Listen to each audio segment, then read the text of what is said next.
चलिए भाई, तो ये प्रश्न देखते हैं। ये प्रश्न क्या कह रहा है भैया? ये प्रश्न कह रहा है कि क्षैतिज पर एक बिंदु जो मीनार के पाद से 40 मीटर दूर स्थित है। ठीक है भैया, तो सबसे पहले एक क्षैतिज बना लेते हैं। ये मान लो कि एक क्षैतिज है और यहाँ पर एक मीनार है। ठीक है, तो ये एक मीनार है और कह रहा है कि भैया क्षैतिज पर एक बिंदु जो मीनार के पाद से 40 मीटर दूर है। ठीक है, तो ये भाई मान लो कि एक बिंदु है और ये मीनार का पाद बिंदु है बी, और यहाँ से इसके बीच की दूरी जो है ये 40 मीटर है। ठीक, तो यहाँ से 40 मीटर की दूरी है मीनार के पाद बिंदु से इस बिंदु की। ठीक है, कह रहा पर मीनार के शीर्ष का उन्नयन कोण, मीनार के शीर्ष का उन्नयन कोण 30 डिग्री है। तो यहाँ से मीनार के शीर्ष का जो उन्नयन कोण है 30 डिग्री है। ठीक, तो यहाँ से मीनार के शीर्ष का जो उन्नयन कोण है ये 30 डिग्री है।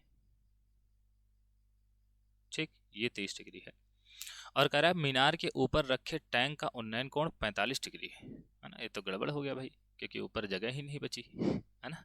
मान लो कि भाई यहाँ पर बना देते हैं ना, थोड़ा सा इसको जो है ऊपर से ऐसे बना देते हैं है ना। यहाँ पर मान लो कि ये है ना, ये जो है ऊपर टैंक रखा हुआ है ना, टैंक रखा हुआ, ये इतना ऊंचा टैंक है और मीनार के ऊपर रखे टैंक का उन्नयन कोण 45 डिग्री है ना। तो इसी बिंदु से मीनार के ऊपर टैंक जो रखा है उसके शीर्ष का जो उन्नयन कोण है ये 45 डिग्री है ना। तो यहाँ पर ये जो कोण बन रहा है ये पूरा कोण कितना है? ये पूरा कोण है 45 डिग्री का।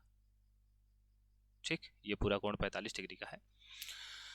तो भैया मीनार की ऊंचाई तथा टैंक की गहराई ज्ञात कीजिए है ना। मीनार की ऊंचाई यानी कि अगर हम इस बिंदु को सी और इस बिंदु को डी मान ले है ना, आशा है कि भाई ये सब आपको दिख रहा होगा। तो हमें सी बी ज्ञात करना है ना, हमें सी बी ज्ञात करना है और हमें डी सी ज्ञात करना है। ठीक है, क्योंकि डी सी ही क्या होगी, ये टैंक है तो टैंक की गहराई का मतलब टैंक की ऊंचाई है ना, टैंक की गहराई का मतलब टैंक की ऊंचाई, और सी बी यानी कि ये है मीनार की ऊंचाई। ठीक है भाई, और ए बी दोनों में कॉमन है। तो ये सवाल तो बहुत आसान बन गया है ना, ये सवाल बहुत आसान बन गया क्योंकि यहाँ पर दो समकोण त्रिभुज दिख रहे हैं आपको।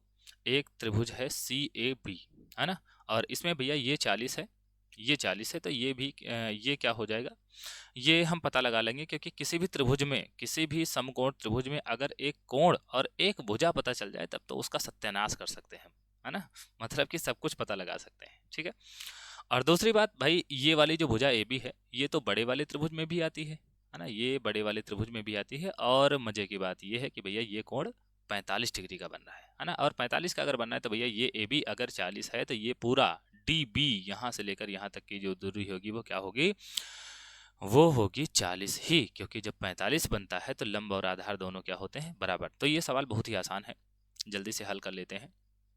सबसे पहले बात करेंगे त्रिभुज ए बी सी में, ए बी सी में है ना, ए बी सी में बात करते हैं।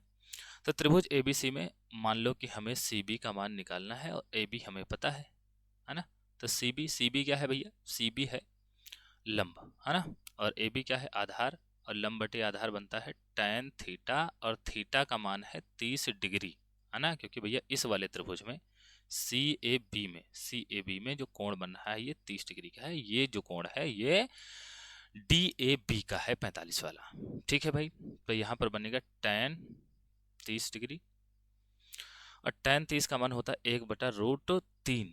ठीक है, और सी बी निकालना है, ए बी का मान 40 है तो सी बी का मान 40/√3 आ जाएगा। ठीक है भाई, अब देखो, अब यहाँ से अब बात करते हैं त्रिभुज, बड़े वाले त्रिभुज में। हालांकि हमें पता है कि ये पूरा डीबी का मान 40 ही होगा क्योंकि यहाँ पर कोण 45 का बना, फिर भी फॉर्मेलिटी कर देते हैं है ना। तो बात करेंगे त्रिभुज डी ए बी की।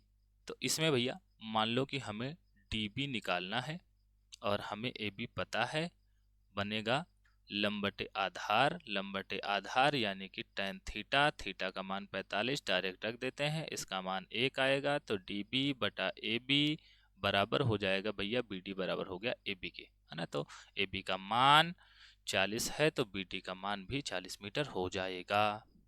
ठीक है भैया, अब देखो, अब हमें क्या निकालना है, हमें निकालना है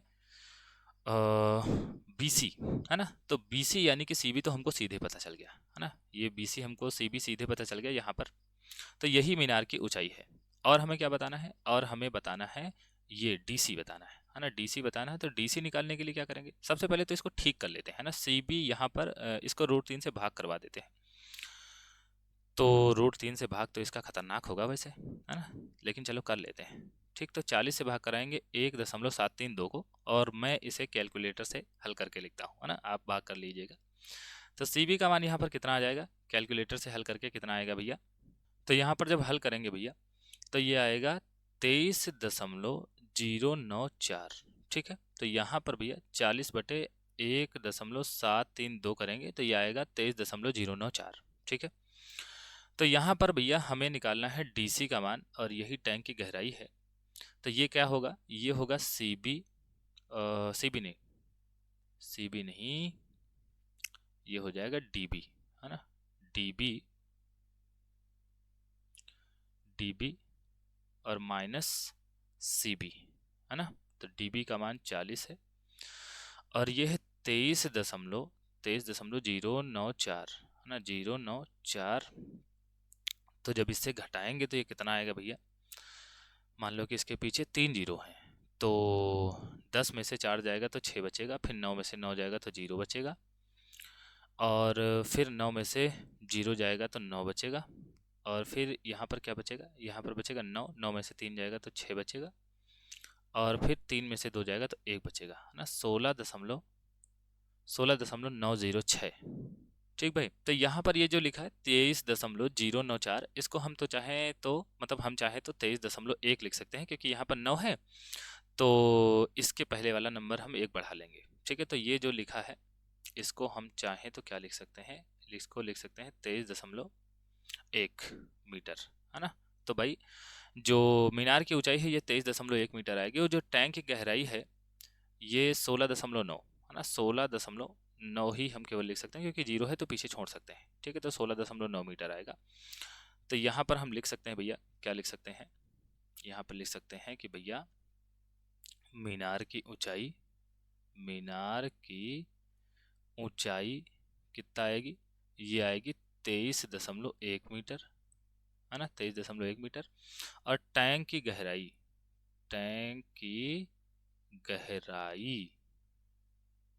कितना आएगी, ये आएगी 16.9 मीटर, है ना, काफी लंबा टैंक है भाई, है ना।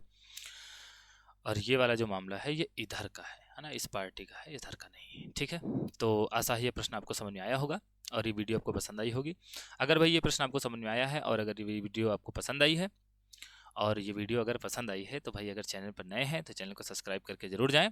बाकी अगर वीडियो पसंद आई हो तो बढ़िया सा कमेंट लिखें, वीडियो को लाइक करें। मिलते हैं किसी और प्रश्न के साथ में, तब तक के लिए धन्यवाद।